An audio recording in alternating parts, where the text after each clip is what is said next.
আসসালামু আলাইকুম, welcome back. আজকে আমরা যে কাজটি নিয়ে হাজির হয়েছি আপনাদের সামনে, এটির মডেল হচ্ছে পোকো X3। তো সাধারণত Poco X3, X3 pro, Redmi note 10, Redmi note 10 pro, Redmi note 10 pro max, Poco X2 এই মডেলগুলোতে সিপিইউ রিলেটেড ইস্যু অনেক বেশি। ফোন অতিরিক্ত গরম হওয়ার কারণে প্রবলেমগুলো হয়ে থাকে। আর এই সমস্যাটার একটাই সমাধান, সিপিইউ রিভলভ করলেই এটি সমাধান হয়ে যায়। তো সিপিইউ রিভলভের ক্ষেত্রে অবশ্যই আপনারা যে কাজটি করবেন, ভালো একজন টেকনিশিয়ানের কাছে নিয়ে যাবেন ফোনটি। অন্যথায় নতুন কোনো টেকনিশিয়ান যদি কাজটি করে থাকে, মনে করেন আপনার ফোনটি দিয়ে সে এক্সপেরিমেন্ট করবে।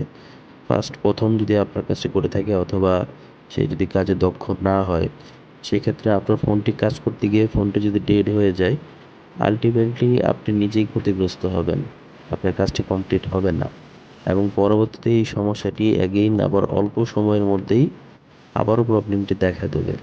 সুতরাং অবশ্যই চেষ্টা করবেন ভালো কোনো টেকনিশিয়ানের কাছে নিয়ে যাওয়ার জন্য, যার অভিজ্ঞতা আগে থেকেই রয়েছে, কাজ করার অভিজ্ঞতা এবং সিপিইউ রিভলের দক্ষতা ভালো। এই বিষয়টা মাথায় রেখেই ভালো টেকনিশিয়ানের কাছে নিয়ে গেলে ফোনটি পরবর্তীতে রিভলভ করার পরেও অনেক লং টাইম ব্যবহার করতে পারবেন। নরমালি এইগুলো রিভলভ করার পরে ১ থেকে ১.৫ বছর একদম নরমালি ফোনটি চলে।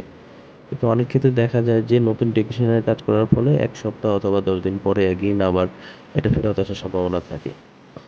তো যাই হোক, ধন্যবাদ। ভিডিওটি দেখার জন্য ধন্যবাদ। আল্লাহ হাফেজ। ভালো থাকবেন। ভালো লাগলে শেয়ার করবেন।